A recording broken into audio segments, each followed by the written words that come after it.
Good morning, friends. I'm Dr. Dharmendra, Mani Science College Foreman. In third semester MSc, I teach theory of numbers. We know that in earlier days, that number theory can be called as a arithmetic or higher arithmetic. Is a branch of pure mathematics devoted primarily to the study of integers and integer valued functions. One of the famous mathematician Gauss said mathematics is the queen of science and the number theory is the queen of mathematics. Number theories study prime numbers as well as the property of mathematical objects made out of integers or defined as a generalization of the integers. There are many applications, especially one application, that is a cryptography number theory, that is a coding and decoding. Now, in the first chapter or first unit and theory of numbers, so that is a prime number. Before go through this prime number, so we elaborate the terms of numbers. The first one is a natural number, real numbers, integers, and rational numbers, irrational number, complex number, and the next one is coming to the point of there is a prime numbers. We know that the prime numbers, an integer p greater than 1 is called a prime number if it is only a positive divisors are p and 1. It is only two divisors, the numbers. For example, as 1 is not a prime number because the prime p must be greater than 1. The next number is 2. 2 is divisible by that only the terms is 1 and 2 itself. Next one is 3. The divisors of 3 are 1 and 3. So it is also prime number. The next number is 4. The divisors of 4 are 1, 2 and 4. So there are 4 factors in terms of 4. So therefore it is not a prime number. Next one is 5. Similarly, 6 is not a prime number because the divisors of 6 are 1, 2, 3 and 6. So therefore there are 4 factors of 6. So 6 is not a prime number. Similarly, 7, 11, 13, 17, 19, 23 are all prime numbers. Just we have to observe that the divisors of 2 are 1 and 2 itself. So the definition, only two divisors of a positive integer greater than 1 is called a prime number. That is 1 and itself. Next one, so if it is not a prime number, what we have to call? That is a composite number. Now coming to the definition of composite number, an integer greater than 1 which is not a prime is called a composite number. For example, 4, already told that 4 is not a prime number. 4 is a composite number. The factors of 4 or the divisors of 4 are 1, 2 and 4. Similarly, 6, 8, 9, 10, etc. The divisors of 4 are 1, 2 and 4 itself. So more than two divisors of a positive integer greater than 1 is called composite number. Now, very first theorem in prime number, if p is a prime and p divides ab, then p divides a or p divides b. So we are all very well known this theorem. The proof of this one, if p divides a, there is nothing to prove. So if p divides a, there is nothing to prove. That means that if p does not divides a, which implies what we have to show that is p divides b. Finally, we have to show that p divides b. So, since the only positive divisors of p are 1 and p itself, okay, that and also the term of and very well known theorem, if a and b are relatively prime, if and only if there exists an integer x and y such that ax plus by is equal to 1. By using that Euclidean algorithm, if a and b are relatively prime, if and only if ax plus by is equal to 1. Here we have to observe the terms is p does not divides a means here also p and a are relatively prime. Then there exists an integer x naught and y naught such that p into x naught plus a into y naught is equal to 1. Now, we have to multiplying throughout by b in the above equation. We get that is b into p into x naught plus b into a into y naught is equal to b. Since p divides left hand side, we can observe the terms. The first term of the left hand side that containing p, definitely p divides the left hand side of the first term, and also we have to observe the second term of the left hand side, that is b into a into y naught. By using the hypothesis p divides ab, that means here also that ab is there in the second factor of LHS side. Therefore, p divides the left hand side of the second term. So, let's conclude the terms is the p divides both the left hand side of first term and second term, which implies p divides the right hand side. It follows that p divides b. So, therefore, if p is a prime and p divides ab, then p divides a or p divides b. So, the next two corollary that depends upon this theorem.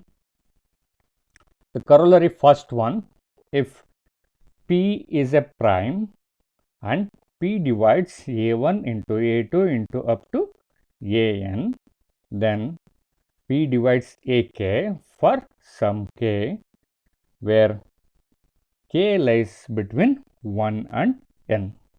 So, we have to use this one by induction method. We have to prove this one by induction method. What is that induction method? So, if the result is true for n is equal to 1 and the result is true for n is equal to 2, and also we can consider the result is true for n is equal to k, and then finally we can prove that the result is true for n is equal to k plus 1. So, using that method here we can observe that value here p divides a1 into a2 up to an. So, we can choose that by induction method n is equal to 2.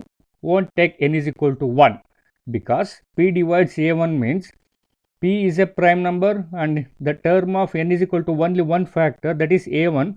That means that p divides a1 means p is equal to a1. So, won't take n is equal to 1. The first one is we can take n is equal to 2. So, the result is followed by the above theorem. What is that above theorem statement? If p is a prime and p divides a into b, then p divides a or p divides b. So, here we have to consider n is equal to 2 means that is p divides a1 into a2, then p divides a1 or p divides a2. So, therefore, the result is true for n is equal to 2. Next, let us assume that result is true for n minus 1 factor. Now, what we have to show that the result is true for n factor. What is n factor means? The term is p divides a1 into a2 up to an minus 1 into an. Now, we have to consider that value a1 into a2 up to an minus 1 is the first factor. The second factor is an. By using that above theorem, we conclude the terms is p divides a1 into a2 into up to an minus 1 or p divides an. What is that earlier conclusion? The terms is the result is true for n minus 1. That means P divides AK, where K running from 1 to n minus 1. Now we can observe the terms is K running from 1 to n minus 1, and the term is in the equation 1, that is nth term. P divides nth term. We can conclude the terms is by using this observation, P divides AK, that is K running from 1 to n. So this is the theorem. Next corollary, if P comma Q1 comma Q2 comma up to Qn are primes, and P divides Q1 into Q2 up to Qn, then P is equal to Qk for some K running from 1 to n. By virtue of the above theorem, what is the above corollary? What is the statement? The statement is P is a prime and P divides, instead of the value of Q1, Q2, Qn, that is A1, A2, An, then P divides AK. Instead of the terms is, the proof is the virtue of the above corollary, P is a prime and P divides A1, A2 up to An, then P divides AK for some K. So by using this one, P divides Qk for some K running from 1 to n. What is P and Qk? Both P and Qk's are prime numbers. If it is divisible by that numbers, which implies Qk is not divisible by any positive integer other than 1 and Qk itself. You can observe the terms is, and also since P is greater than, we can forcibly conclude the terms is P is equal to Qk. That is only possible. The terms is P must be is equal to any one of that Qi's. Okay. Next, very important theorem. It's a fundamental theorem of arithmetic. Sometimes in the examination they are asking that state and prove the fundamental theorem of arithmetic. It's a 10 mark or 14 marks question. Every integer n greater than 1 can be expressed as a product of primes. That means that is n is equal to P1 into P2 into up to Pk. This representation is unique apart from rearrangement of factor. So suppose the first term n is greater than 1 means in our mind appears that is number is n is equal to 2. That is a prime. There is nothing to prove. Next one is n is equal to 3. That is also prime. Next number is 4. So 4 can be written as, that is 2 into 2. So that is a product of prime, or it can be written as, that is 2 square. The representation is unique apart from the rearrangement of the factor. Next one is, that is a 5 is also prime number. Next number is 6. 6 can be written as 2 into 3. And also we can rearrange the term is similar examples. Here P1 is strictly less than P2, P2 is less than P3 up to the terms is less than Pk. Here P1 is the very smallest prime number, P2 is the next smallest prime number. We can arrange like that terms. Now coming to the proof, if n is a prime number, there is nothing to prove. Already told that is n is equal to 2 or n is equal to 3 or n is equal to 5, like that there is nothing to prove. Suppose if n is not a prime number means we can conclude n is a composite number. So then there exists an integer d satisfying d divides n. Definitely if it is a composite number means it must be having a divisor, that is d divides n, and 1 is less than d is less than n. Among all such integer d, choose P1. Instead of that value of d, we can choose P1 is the smallest number. P1 is the smallest. Then we conclude that P1 must be a prime. Suppose P1 is not a prime number, so you can observe the terms is that definitely that must be having a divisor. We can say that is Q with 1 is less than Q is less than P1, but Q divides P1 and P1 divides N. We know the terms is if A divides B and B divides C, which implies the term is A divides C. So, using the similar concept, so therefore, which implies Q divides N. What is the conclude that term is if Q divides N means what we have to choose the value of P1 here? The P1 is the smallest here, Q1 is the smallest divisors of M. So, this one is a contradiction of choosing P1 as the smallest positive divisor not equal to 1 or N. So, therefore, we can choose the P1 is the smallest number that must be a prime. Now, if it is N is not a composite number and P1 is the smallest prime number, it can be written as N can be rewritten as N is equal to P1 into N1. Suppose P1 is the smallest prime number and N1. If N1 is a prime number, there is nothing to prove. That is a product of prime number P1 into N1. The next prime number N1 means. So, here the term says P1 is a prime and 1 is less than N1 is less than N. If N happen to be prime, we have nothing to prove. Otherwise, the argument is repeated to proceed a second prime P2 such that N1 is equal to P2 into N2. Here also the terms is P2 is the smallest integer and also smallest prime number, and N2 the terms is here N is equal to P1 into P2 into N2, and the term of 1 is less than N2 is less than N1 is less than N.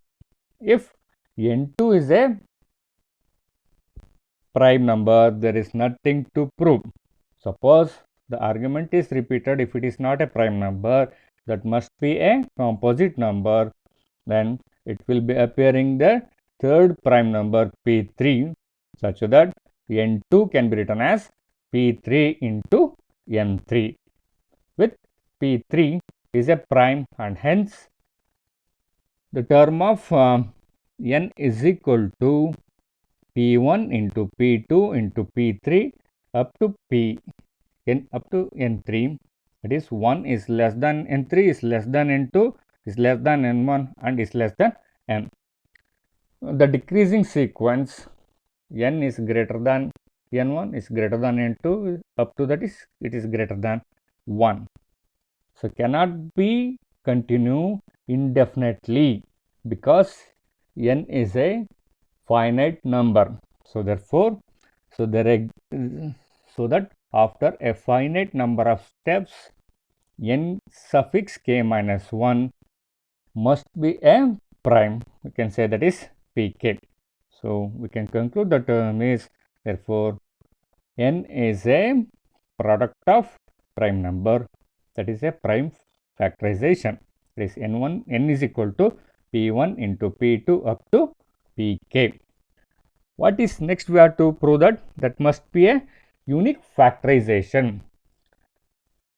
So, we can choose the terms is to prove uniqueness of the prime factorization. Let us suppose that integers n can be expressed as a two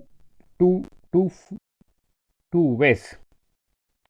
Say n is equal to P1 into P2 into up to Pr, that's also is equal to Q1 into Q2 up to Qh. Finally, we have to show that uniqueness means that is a P1 is equal to Q1, P2 is equal to Q2 and Pr is equal to Qs. First, we can take that assumption is if R is less than or equal to S, where the Pi and Qj are all primes written in increasing order, that is P1 is less than P2, P2 is less than P3 up to PR, and Q1 is less than Q2, Q2 is less than Q3 up to Q is less than Qs. Since the first term of P1, that is Pi's, that is a P1, divides Q1 into Q2 up to Qs, we have to observe that second corollary P comma Q1 comma Q2 comma up to Qk up to Qk, which implies the terms is if P divides the product of Qi's, that is a Q1 into Q2 up to Qk, which implies that is P is equal to Qk for some k running from 1 to n. So, using this the same condition, so the term is which implies P1 is equal to Qk for some k is lies between 1 to s. We don't know that value of k is either 1 or s, or in between that value of s. So, therefore, we can conclude that values P1 is equal to Qk, but that we know that value of that Qk is greater than Q1, then P1 is greater than or equal to Q1. We don't know that values of exactly, that is a Qk is that lies between 1 to s. So, similar reason Q1 is also divides P1 into P2 up to Ps, which implies P1 is also is equal to Pm for some 1 is less than or equal to m is less than or equal to r. By using the second corollary, we can say that is a Q1 is equal to Pm is greater than P1, then Q1 is greater than or equal to P1. We can observe that equation 4 and 5, which implies that values are equal, that is P1 is equal to Q1. And also in equation 3, we can observe the terms is we can cancel both P1 and Q1, both are the same value. So, therefore, equation 3 can be rewritten as, we can cancel the common factor in the equation 3.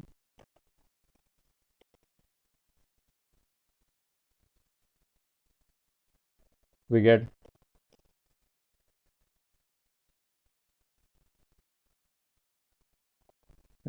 that is P2 into P3 in up to the term is PR, that is equal to Q2 into Q3 up to Qs.